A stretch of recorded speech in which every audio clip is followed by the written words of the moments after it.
Hello दोस्तों, आपका स्वागत है हमारे चैनल पर। मेरा नाम है ध्रुव और आप लोग देख रहे हैं द लर्नर्स कम्युनिटी। आज की वीडियो में हम बात करेंगे पहले, तीसरे और पांचवें सेमेस्टर का जो आपका फाइनेंस फॉर एवरीवन सब्जेक्ट है, उसका ये आपका यूनिक पेपर कोड है। तो हम लोग इस सब्जेक्ट की काफ़ी ज़्यादा ऑलरेडी इंपॉर्टेंट वीडियोस बना चुके हैं, जिसमें हमने प्रीवियस ईयर के 5 साल के जो क्वेश्चन पेपर थे उनको निकाला, उनमें से most important question plus answer आपको किस तरीके से लिखना है वो सब हम कवर कर चुके हैं। ठीक है, ये वीडियो भी उसी से रिलेटेड होने वाली है, ज़्यादा हम लंबी रखेंगे नहीं। इस वीडियो में हम उन क्वेश्चन और टॉपिक्स की बात करेंगे जिनके आने के चांसेस हैं आपके एग्जाम में। ठीक है, मतलब इनके भी चांसेस हैं, तो आप इस वीडियो के बस इन क्वेश्चंस को समझ लीजिएगा, ताकि आप लोगों को एक आइडिया रहे कि क्वेश्चन किस टाइप से आपको देखने को मिलेंगे। ठीक है, बाकी ये वाली जो हमारी वीडियो है मोस्ट इंपॉर्टेंट वीडियो है करंट की आप लोगों के लिए, जाइए इस चीज़ को चेक करिए। ठीक है, अगर आप किसी भी सेमेस्टर के स्टूडेंट है, पहले तीसरे पाँचवें, जाइए चेक करिए इस वीडियो को। आप लोगों को फाइनेंस फॉर एवरीवन के जितने भी इंपॉर्टेंट क्वेश्चन है रिपीटेड सब पता चलेगा, साथ के साथ आप लोगों को उनका आंसर राइटिंग की भी वीडियो बन चुकी है, जो कि आपका 1.5 घंटे का सिलेबस है। अगर आप लोग एग्जाम देने जा रहे हैं मॉर्निंग में और रास्ते में ये वीडियो देख रहे हैं, तो इसको वीडियो को एक बार देखिए और जाकर आप वो वाली वीडियो भी देखिए, आपके एग्जाम से पहले सब क्लियर हम कर देंगे। चलिए इस वीडियो को देखते हैं किस टाइप के क्वेश्चन आपको देखने को मिलते हैं। तो यहाँ पे आपका पहला क्वेश्चन बन सकता है बजट से रिलेटेड। ठीक है, बजट का अर्थ स्पष्ट कीजिए तथा बजट के जो विभिन्न प्रकार हैं उनके बारे में आपका क्वेश्चन आ सकता है। इसके इंपॉर्टेंट चांसेस है, क्योंकि ये क्वेश्चन जो है ये आपका लॉन्ग फॉर्म क्वेश्चन है, मतलब कि इसका जो आंसर है आपको अच्छे खासी डिटेल में लिखना होगा। साथ ही साथ ये जो क्वेश्चन है ये आपका रिपीट हो चुका है 3 से 4 बार एग्जामिनेशन में प्रीवियस। तो इसको आप समझ के जाइए कि बजट क्या होता है। बजट होता है कि भाई हम हमारी जो फाइनेंशियल चीज़ें हैं हम उनको लेखा जोखा रख रहे हैं, कितनी चीज़ें, मतलब जैसे कि हमारे पास इनकम कितनी है, हमारे एक्सपेंसेस मतलब जो खर्च हैं वो कितने हैं।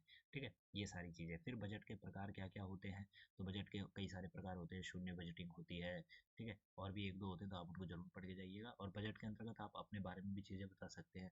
ठीक है, कि भाई अपने कोई भी एग्जांपल देके कि भाई मेरे पास ऐसे फंडिंग है, मैं इतना उसमें से खर्च कर सकता हूँ, ये वो सारी चीज़ें आप एक बार अपने आंसर में राइटिंग कर सकते हैं। ठीक है, तो ये हो जाता है। फिर आपका दूसरा क्वेश्चन यहाँ पे बनता है आप मोस्ट फेथ के बारे में, मतलब कि जब भी कोई व्यक्ति बीमा करवाता है, ठीक है, तो वहाँ पे बीमा करवाने वाला और जो कंपनी बीमा कर रही है, ठीक है, उन दोनों के बीच में क्या होना चाहिए, परम सद्भावना होनी चाहिए या अपमोस्ट फेथ होनी चाहिए। मतलब कि ना कंपनी बीमा करवाने वाले व्यक्ति से झूठ बोलेगी, ना व्यक्ति कंपनी से झूठ बोलेगा। ठीक है, तो ये वो रखा जाता है, ये उसका सिद्धांत है। तो ये चीज़ भी आ सकती है आपके एग्जाम में, ये भी लॉन्ग फॉर्म क्वेश्चन है, डायरेक्ट आपसे पूछा गया था। आगे बात करते हैं, एक और क्वेश्चन आता है तीसरा, जो कि आपका NEFT, RTGS, IMPS और ECS से रिलेटेड है। ठीक है, ये सारे ना इंडिया में बैंकिंग करने के एक तरीके हैं।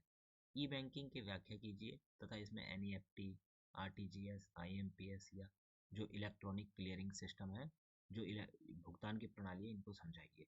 ठीक है, ये अलग अलग भुगतान करने के लिए तरीके हैं।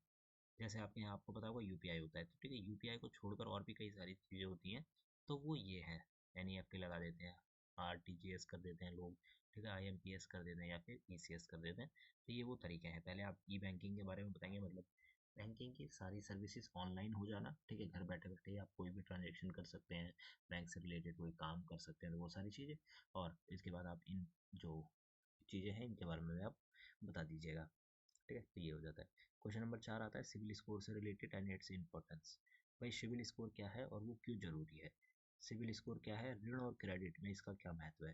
ठीक है, जब भी आप लोन लेते हैं या फिर क्रेडिट लेते हैं, ठीक है, तो उसके अंतर्गत इसका क्या है, वो है क्रेडिट सिविल स्कोर का। तो ये आपको बता है, सिविल स्कोर एक तरह का एक ऐसा स्कोर होता है जो कि आपकी फाइनेंशियल ट्रांजेक्शन्स या फाइनेंशियल जो हिस्ट्री है उसके बेसिस पे तैयार होता है। अगर आपकी फाइनेंस की जो हिस्ट्री अच्छी है, आपने सारे लोन लोन जो है पहले क्लियर कर रखे हैं, ठीक है, तो आपका सिविल स्कोर अच्छा होगा। वहीं अगर आपने अपने लोन में कोई फॉल्ट वॉल्ट करा है तो आपका सिविल स्कोर खराब हो जाएगा, जिसकी वजह से आपको इन फ्यूचर कंपनी लोन नहीं देगी, क्योंकि आपका सिविल स्कोर ऑलरेडी खराब होगा। ठीक है, तो ये सारी चीज़ें आप बता सकते हैं।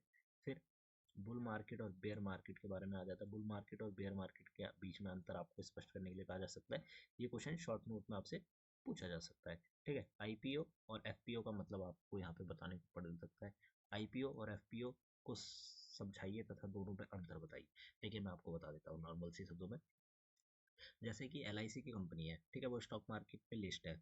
उसके बाद उसी समय उस कंपनी ने चलते चलते क्या करा कि भाई पैसे ऑफर करने मतलब पैसे इकट्ठा करने के लिए उसने एक आईपीओ लाया। आईपीओ का मतलब कि वो अपना आईपीओ लाएगी, लोगों से कहेगी कि भाई हम आपको इतने शेयर देंगे, आप लोग हमें इतना पैसा दीजिए।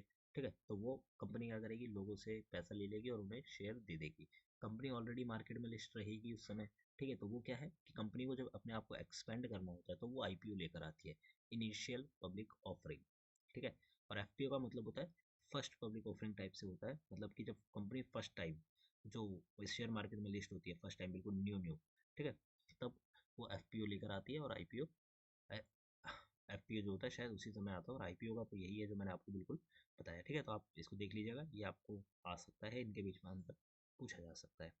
फिर आ जाता है जो शॉर्ट टर्म कैपिटल गेन और लॉन्ग टर्म कैपिटल गेन से रिलेटेड, और उसमें कॉन्सेप्ट ऑफ टैक्स का क्या कॉन्सेप्ट लगेगा, ये वाला क्वेश्चन। ठीक है, पैन कार्ड और केवाईसी से रिलेटेड क्वेश्चन आ सकता है कि बैंकिंग में पैन तथा केवाईसी मानदंड क्या है, क्यों आवश्यक है, ये आपको यहाँ पे बता सकता है। पैन का मतलब होता है परमानेंट अकाउंट नंबर, जो कि आपका एक पैन कार्ड बनता है, जो कि आपकी सारी की सारी बैंकिंग ट्रांजेक्शन जो होती हैं उसे एक पैन कार्ड के थ्रू होती हैं, तो उसमें सब कुछ आपका लिखा होता है। दूसरा केवाईसी होता है नो योर कस्टमर, मतलब कि केवाईसी का मतलब कि एक प्रकार से बैंक या फिर कोई भी संस्था केवाईसी करती है ताकि वो अपने कस्टमर को जान सके, ठीक है, उसकी डिटेल ले सके, वो सारी चीज़ें तो ये आप बता सकते हैं। फिर छठे में आ जाता है कैश क्रेडिट और ओवरड्राफ्ट का क्या मतलब है, तो ये वाला क्वेश्चन हो जाता है, मतलब नगद ऋण या फिर ओवरड्राफ्ट को बैंक ऋण सुविधाओं के रूप में समझाइए, ये हो जाता है। फिर आ जाता है एनएससी मतलब नेशनल सेविंग सर्टिफिकेट, राष्ट्रीय बचत प्रमाण पत्र क्या है और इसकी विशेषताओं के ऊपर आपको लाभ बताने के लिए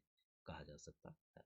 11वां क्वेश्चन आता है किसान विकास पत्र, ये वाला इंपॉर्टेंट है। ठीक है, शॉर्ट नोट में और बड़े क्वेश्चन दोनों में ये रिपीट हो चुका है आपका कि किसान विकास पत्र केवीपी को समझाइए तथा छोटे निवेशकों के लिए इसकी उपयोगिता भी आपको बताने के लिए कहा जा सकता है। फिर 12वां क्वेश्चन आ जाता है कि पोस्टल लाइफ इंश्योरेंस और डेरिवेटिव्स का क्या मतलब है।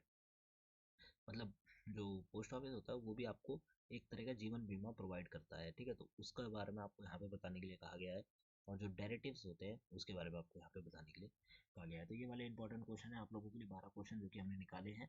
ठीक है, अगर आप लोग एग्जाम से पहले जा रहे हैं, आपने ये वीडियो देख ली है, तो जाइए हमारी जो क्वेश्चन आंसर की वीडियो है वो एक बार जरूर देखिएगा, बस वो वीडियो आप लोगों के लिए काफ़ी रहेगी काफ़ी हद तक। ठीक है, अगर आपने कुछ नहीं भी पढ़ा है तो भी आप लोग आंसर बना के लिख पाएंगे, तो आंसर वाली वीडियो जरूर देखिएगा। मिलते हैं अगली वीडियो में, thanks for watching my channel guys.